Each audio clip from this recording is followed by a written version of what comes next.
morning. My name is Umberto Mucci. Today is April 23, the 45th day of Italy on lockdown. It has been a month and a half.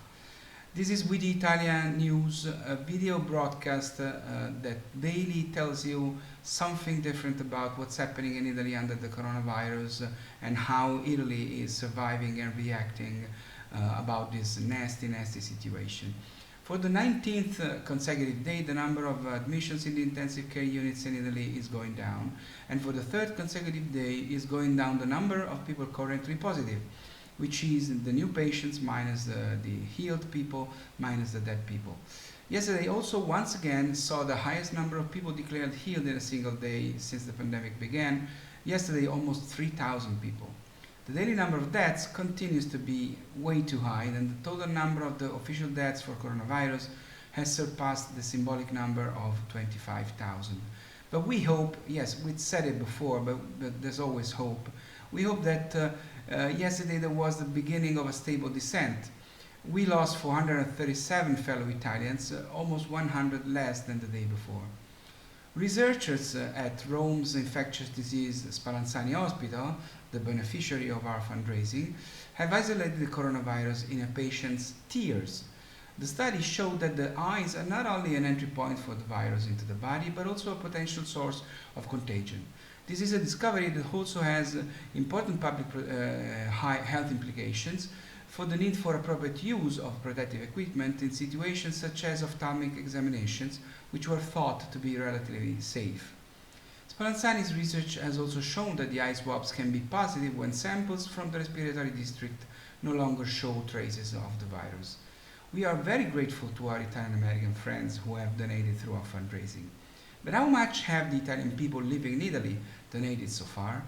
More than €500 million, exactly 525 million, including large donors, donations made to individual hospitals and research centers by private individuals, foundations, large NGOs and crowdfunding platforms. From this figure are excluded the collections of small NGOs and the thousands of local initiatives that have activated their fundraising, or have donated equipment to give a hand to individual structures, which in the end will be all reported on the recipient sides.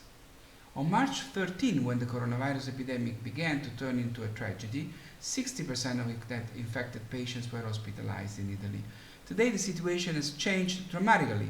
Just 20% of them are in the hospital, so that 3 out of 4 patients are in the conditions where they can be treated at home in isolation. We know how that patients should, as far as possible, be kept away from hospitals, but with therapies that must begin immediately if sudden worsening is to be avoided. In the beginning, there was a huge number of people who needed intensive care because so many patients had stayed at home for many days without therapy. They all arrived at the same time in the emergency rooms with important pathologies, and this stressed the healthcare service. Today the numbers are different because of the lockdown, and also thanks to the new therapies, the improvement of the home treatment, and to the higher number of swabs that are allowed to identify even more asymptomatic.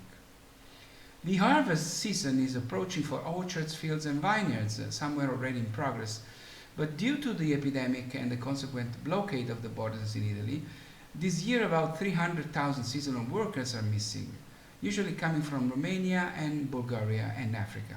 The real risk is having to leave a part of cultivated products in the fields and slow down, if not block, the supply of fresh food to supermarkets and grocery stores. The story of today is that of a 100-year-old Italian woman who has recovered from the coronavirus in a Messina hospital in Sicily and is being hailed as a symbol of hope in the battle against the virus. Medical staff applauded Concetta Lenzi as she left the Sicilian city's Policlinico Martino hospital yesterday. She was admitted on March 22 and turned 100 on March 28. You go, girl! And you guys, please stay safe, stay healthy, take care of yourselves and your families. Do not underestimate this virus. Be patient and please take care of yourselves. Resist. Be resilient. We will overcome this. We will survive this. Thank you very much for watching and listening. This was We the ItaliaNews. I'm Umberto Mucci. Ciao from Rome. I'll see you tomorrow.